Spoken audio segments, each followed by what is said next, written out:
Bonjour à tous, il est 15 heures. Bienvenue dans cette édition dont elles sont les faits saillants de l'actualité.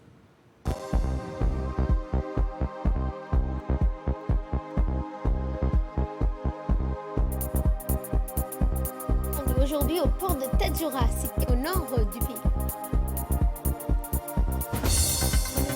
En sport, le PSG s'impose face à l'Atalanta qui se qualifie donc pour les demi-finales et la Ligue des Champions.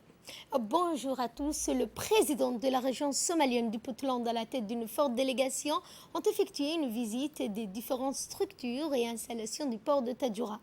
Reçu hier successivement par le président de la République Ismaël Omar Guelleh, le premier ministre Abdelkader Kamel Mohamed et le président de la délégation. Le président et la délégation, l'accompagnant, s'est rendu aujourd'hui au port de Tadjoura, situé au nord du pays. À sa descente d'avion, le président Déni, accompagné du président de l'autorité des ports et des zones franches, Aboubakar Omar Hadi, a été accueilli par le directeur général du port de Tadjoura, Mohamed Aboubakar Ahmed, et ses proches collaborateurs. Le président du conseil régional de Tadjoura ainsi que l'adjoint du préfet de la région. Les deux parties ont ensuite eu des discussions fructueuses sur des sujets d'intérêt commun. Cette visite de 48 heures que le président de la région somalienne du Puntland, Saïd Abdullahi Déni, effectue à Djibouti a pour principal objectif de s'enquérir de l'expertise du transfert de compétences que notre pays peut partager avec le Puntland dans la quête légitime de ces régions à se doter d'infrastructures portuaires modernes ont constitué un autre volet des discussions, en rappelant que le port de Tadjoura a été inauguré le 17 juin 2017 par le chef de l'État Ismaël Omar Guelleh. Et cette visite a permis au président de l'autorité des ports et des zones franches, Aboubakar Omar Hadi, de voir l'état des lieux depuis que le port de Tadjoura est opérationnel. Aboubakar Omar Hadi a dit, je le cite, que ce port appartient à 100% à la République de Djibouti et lui a également témoigné de son soutien à la région somalienne du Puntland, que toute l'expertise, formation désirée pour se doter d'une installation telle que celle des infrastructures portières djiboutienne. De son côté, le président de la région somalienne du Puntland s'est dit très heureux de l'accueil qui lui a été réservé à Djibouti par le gouvernement ainsi que le président de la République depuis son arrivée. Ainsi qu'à sa délégation, le président Saïd Abdullahi Déni a profité de l'occasion pour féliciter les autorités djiboutiennes. À leur tête, notre frère a-t-il dit, Ismaël Omar Guelleh, d'avoir mis Djibouti sur la voie du développement de ce pays frère et ami. La République de Djibouti est un exemple pour nous. Pour nous permettre de mettre à exécution nos différents projets d'infrastructure, a-t-il conclu. Également dans l'actualité, la délégation du Puntland, dans ses jours à Djibouti, a effectué une visite des infrastructures aéroportières. Le ministre de l'équipement de transport du Somalie, Moussa, a effectué une visite avec le ministre puntlandais de l'aviation civile et ses aéroports, Ilyas Ousmane, s'est rendu à l'aéroport international de Djibouti ce matin. Accompagné du directeur général de l'aéroport, Mohamed Youssouf Sharmake, la délégation ministérielle a débuté la visite par les locaux de l'aviation civile djiboutienne où ils ont été accueillis par le directeur général de cette même institution. Les discussions portaient sur les voies et moyens d'échanger, de coopérer dans le domaine de l'aéronautique et particulièrement dans l'aviation civile. La délégation s'est dirigée ensuite vers les locaux du bureau d'enquête des accidents où elle a rencontré les différents inspecteurs de la BEA. Le ministre puntlandais a eu l'occasion de discuter avec les inspecteurs généraux de la BEA, M. Hussein Abdiragé, qui est la plus jeune institution de l'aéroport. Toujours dans le cadre de sa tournée, le ministre des Transports et son homologue puntlandais se sont rendus à la tour de contrôle. Ils ont eu des explications concernant le fonctionnement des opérations à la tour ainsi que les services de météorologie de la tour de contrôle dirigée par Mohamed Ismail, le directeur de l'agence de la météorologie. Par la suite, la délégation s'est tournée vers les locaux de la GTA, la gendarmerie des transports aériens, accompagnée du commando Hared. La délégation a pu voir de visu les caméras de surveillance, les équipements qui assurent la sûreté et la sécurité de l'aéroport.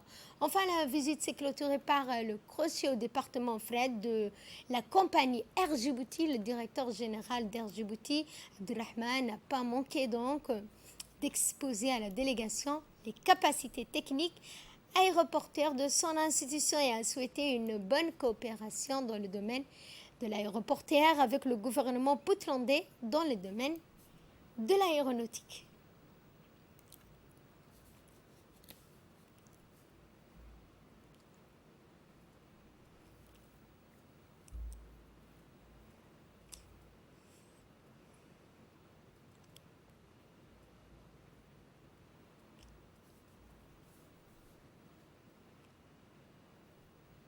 Autre actualité dans ce 15h, le village du Dey se prépare hier soir à accueillir une centaine de personnes qui seront logées, nourries pendant toute la durée du séjour dans ce village. L'objectif est d'offrir une expérience de qualité à ces jeunes qui ont vécu une année particulière en raison de la pandémie du Covid-19, un désir partagé par les guides qui représente un point important dans cette localité. Arrivée un peu tard dans la nuit, la délégation a été pilotée par le secrétaire d'État à la jeunesse et au sport, Hassan Mohamed Kamil, la secrétaire générale du secrétariat d'État à la jeunesse et au sport, Khadiga Ibrahim Idriss, ainsi que plusieurs autres responsables du secrétariat d'État à la jeunesse et au sport.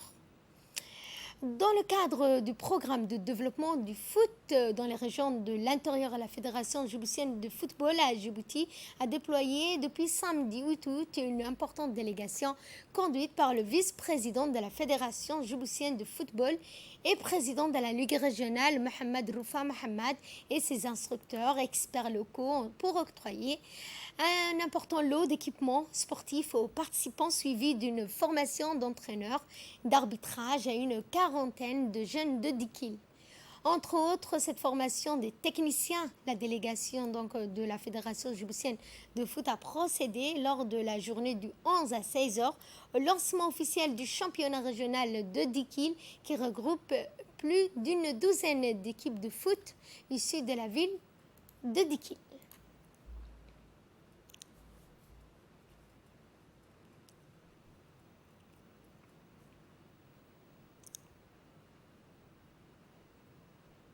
Nécrologie pour clore l'actualité nationale, c'est avec une profonde émotion et une grande tristesse que nous vous annonçons le décès de Mahmoud Farid Liban, survenu hier soir à l'hôpital Cheko de Belbala, né en 1949 à Ali Sabieh. Feu Mahmoud Farid Liban laisse derrière lui une veuve, 10 enfants, 6 petits-enfants. Le défunt était le père de notre collègue du service Montage News, Bahdon Mahmoud Farid. En cette circonstance douloureuse, l'ensemble du personnel de la RTD présente leurs condoléances les plus attristées à la famille du défunt, que le bon Dieu l'accueille dans son paradis éternel. Inna lillahi wa inna ilayhi raji'un. Dans l'actualité internationale, la Ligue des Champions, le PSG s'est imposé donc hier soir face à l'Atalanta et se qualifie pour les demi-finales. La victoire tombe à pic pour le jour de ses 50 ans. Le PSG s'est offert mercredi soir une place en demi-finale de la Ligue des Champions face à l'Atalanta qui n'avait pourtant pas si bien commencé. Kylian Mbappé étant donc absent au coup d'envoi, plusieurs tentatives ratées de Neymar en première mi-temps. Le PSG est mené donc à un but 0 jusqu'à la 26e minute par le club italien qui crée la surprise. Il faudra attendre à la 90e minute pour que le PSG égalise in extremis avec le but de Mayrokos de prendre l'avantage là encore dans les dernières minutes du temps additionnel avec le but de Choupo-Moting. Les deux joueurs ont permis d'inscrire le but de la victoire et ainsi prendre en s'imposant 2-1. Le PSG s'offre sa première demi-finale en Ligue des Champions depuis 25 ans. Fin de ce journal. Merci à vous de nous avoir suivis. Excellent après-midi à toutes et à tous.